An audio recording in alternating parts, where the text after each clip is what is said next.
Olá, mais um vídeo, mais um livro lido. Eu venho aqui para vocês trazer um livro aqui que eu acabei de ler, que é o Elogio da Loucura. E é um livro já antigo, né? Capa dura, vocês podem ver. E nesse livro aqui ele tem duas histórias, né, de dois autores diferentes, né? O que é o Elogio da Loucura, que é do Erasmo de Roterdã, e também o Livre-Arbítrio, que é do Arthur Schopenhauer. Eu ainda não li o Livre-Arbítrio. Daqui a pouco talvez eu trago aí para vocês um vídeo sobre esse livro aqui do Schopenhauer. Eu acho um barato que esses livros antigos, né, além de ele ter uma capa dura, opa, até balançou aqui a câmera, eles são muito bem feitos, né, são muito bem produzidos e são assim são materiais que duram para sempre, né, praticamente, se você conservar ali direitinho, reservar. Ele é bem antigo. E o cheiro dele também, né? Livro antigo, ele acaba trazendo um cheiro, né? Característico dele. Fora a letra, né? A fonte que eles usavam, né? Para impressão. Era muito boa, muito confortável ler um livro assim bem mais velhinho, bem mais antigo. Ele é um livro muito gostoso de ler. Me diverti também. E eu quero falar desses trechos aqui, ó. Porque são trechos bem interessantes, bem legais. Para quem tem vontade de ler esse livro, eu já falo que pode fechar esse vídeo que eu vou contar alguns spoilers dele. No começo do livro, né, ele que é a loucura, né, que tá falando aqui no começo do livro. Quer dizer, ela fala o tempo todo, né? E tem uma troca assim de ideias. E a própria loucura, ela fala que ela devia virar uma deusa, né? Todo mundo devia endeusar ela, porque ela tá muito esquecida, ela tá muito jogada de lado e não tem reconhecimento nenhum das pessoas. Porque ela tem alguns benefícios, né? De certa forma, a loucura tem os seus benefícios. O que eu acho interessante aqui é que o Erasmo, ele compara os velhos com as crianças, né? Que eles têm bastante semelhança, como ele diz aqui, de acordo com esse trecho. Os velhos apreciam bastante a companhia das crianças, e estas a dos velhos, pois os deuses gostam de unir os semelhantes. Realmente, se fizermos abstração das rugas e do número de anos próprios da velhice, haverá dois seres que se assemelham mais que o velho e a criança. Ambos têm cabelos brancos, boca sem dente, corpo flácido, ambos gostam do leite, ambos babunciam, ambos falam sem cessar. A tolice, o esquecimento, a indiscrição, tudo concorre para estabelecer entre essas duas idades perfeita semelhança. Quanto mais envelhece os homens, tanto mais se parecem às crianças. Somente a loucura, ela pode proporcionar para nós a juventude, que tanto a gente deseja atingir. Né? A gente não quer envelhecer, né? Então, somente ela consegue proporcionar isso para nós. E aqui ela também fala do Cupido, que é o Eros, deus do amor, né? E ela se pergunta: e Cupido, por que sempre criança? Por quê? Porque sempre alocado e brincalhão, só faz e só diz loucuras porque vemos a primavera da juventude conservar sem fim as atrações de Vênus. Ela fala do Cupido, porque o Cupido ele tem a imagem de jovem, né, e de irresponsável, de imaturo, e acaba flechando aí as pessoas, fazendo com que elas se apaixonem, e às vezes elas não são tão compatíveis assim para ter algum relacionamento. O Erasmo também ele fala que as mulheres são loucas, né? E ele fala que macaco é sempre macaco, diz um provérbio grego.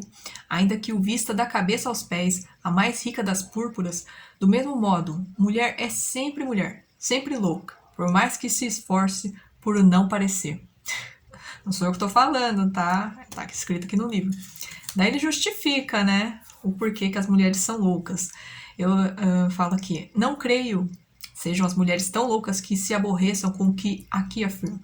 Pertenço ao seu sexo, pois sou a loucura.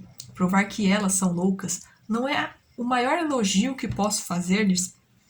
Com efeito, se bem refletirmos, não é a loucura que devem o ser infinitamente mais felizes que os homens? Ou seja, por mais que ele chame as mulheres de loucas, por elas serem loucas, elas são mais felizes que os homens. Essa é a justificativa de Erasmo, hein? Sobre o amor, a loucura ela acaba comparando o amor com a insanidade. Porque quando a gente está apaixonado, a gente acaba não pensando, não refletindo direito o que a gente está fazendo, com quem que a gente está namorando, com quem a gente vai se casar. Às vezes o amor nos cega. Então, nesse trecho, ele fala aqui que é exatamente essa loucura que faz com que a mulher agrade ao marido e o marido à mulher. Ela é que conserva a paz no lar, ela é que impede rupturas e divórcios. Rimos de um marido, chamamos-lhes de chifrudo, cornudo, sei lá quantos nomes lhe damos. Enquanto o coitado seca aos beijos as pérfidas lágrimas da infiel. Mas não é 1000 vezes melhor entregar-se a tão doce erro do que ceder aos tormentos e inquietações devoradoras do ciúme? E semear por toda parte confusão e desordem por cenas violentas e trágicas? O que a loucura está querendo dizer é que, por mais que a gente esteja apaixonado pela pessoa, o amor ele é muito insano. Porque você pode descobrir que a pessoa te traiu, mas mesmo assim você ainda quer aquela pessoa. Você insiste em ficar com ela porque você quer ela. É muito insano isso. E não deixa de ser verdade, né? A gente vê muitas histórias aí, né, de infidelidade na TV, na vida real, e é isso mesmo, né? Aquele que foi traído sempre vai querer a pessoa que traiu. É insano isso. E a loucura, ela acaba fazendo perguntas sobre o amor próprio. Por exemplo, pode alguém amar a outro quando a si próprio odeia? Pode alguém viver em boa harmonia com o próximo quando não está de acordo com o seu próprio coração? Pode alguém oferecer alguma coisa grata à sociedade quando o devora o tédio da sua própria existência? Seria preciso ser mais louco que a loucura para responder afirmativamente a tais perguntas.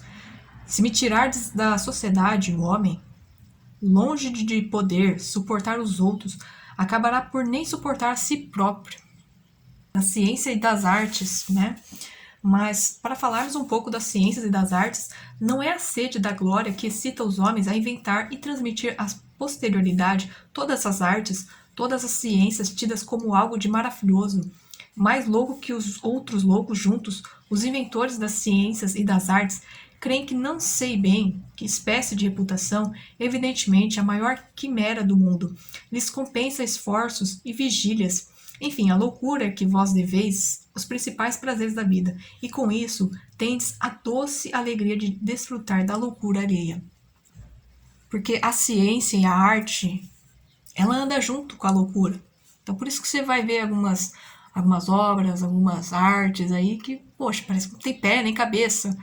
Mas é a loucura, é a inspiração, é daí que vem a inspiração para fazer essas artes. Deu para entender? É muito louco. Essa parte aqui é bem legal, porque ele compara a diferença entre o louco e o sábio. A única diferença entre o louco e o sábio é que o primeiro obedece às suas paixões, o segundo, à razão. Então, o louco, ele primeiro obedece às suas paixões e um sábio à razão.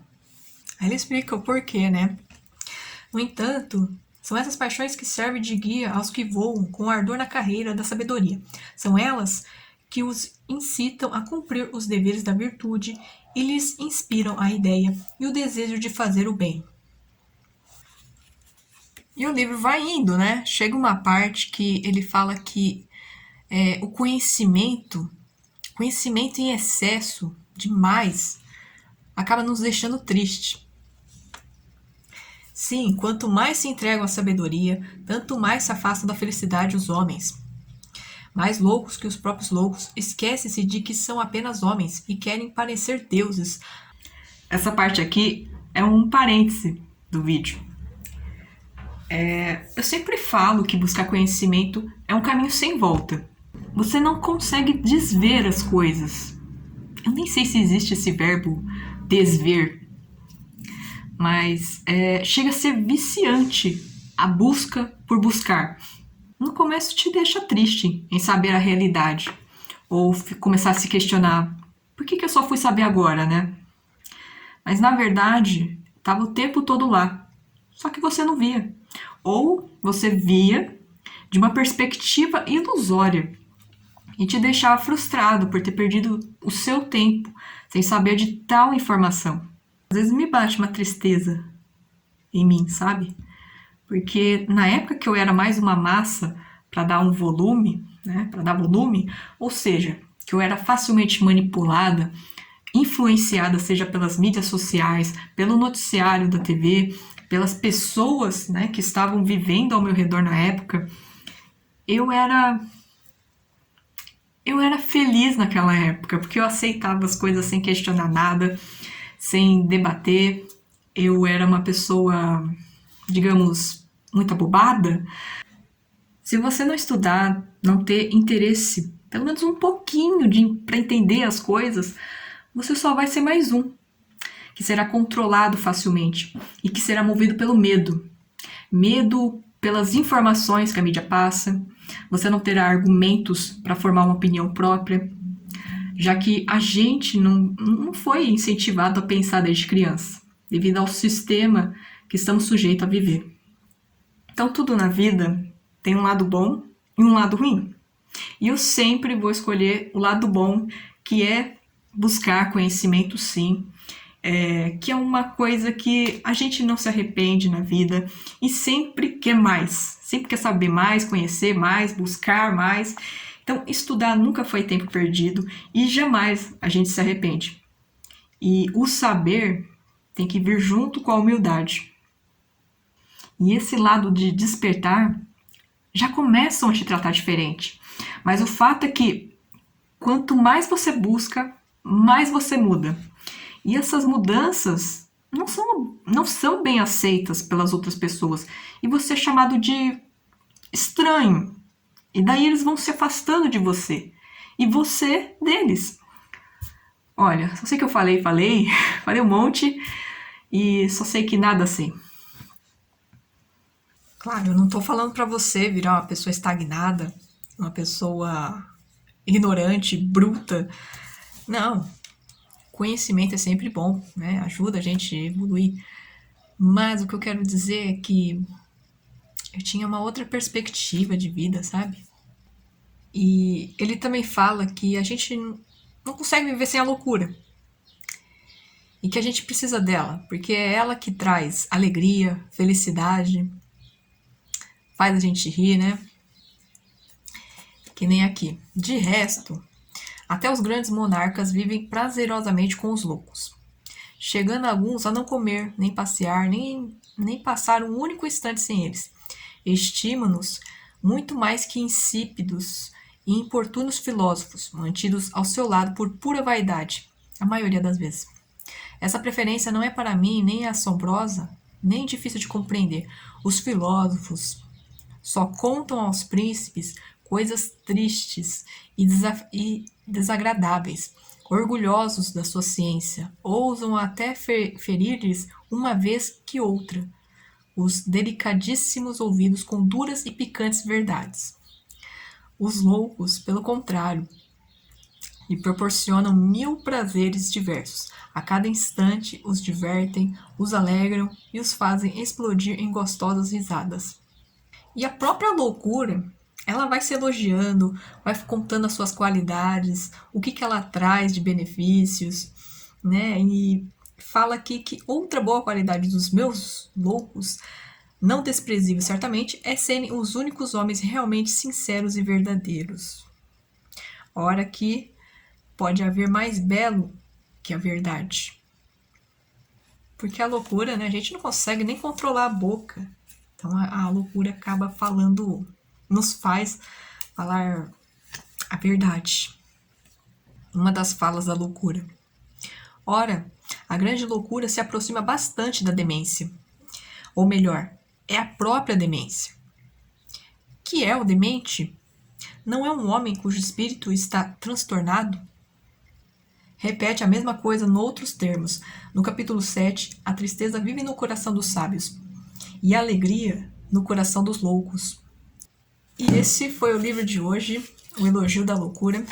Eu espero que vocês tenham gostado de alguns trechos aí que eu li e que vocês tenham criado uma curiosidade de saber e conhecer a fala da loucura, a loucura falando sobre os seus benefícios, sobre as suas qualidades, né, do que ela traz para nós. Porque sem ela não poderíamos, talvez, nos inspirar em fazer as coisas, em construir, em desejar, em sonhar. Sem ela, a gente não ia ter esse impulso para viver.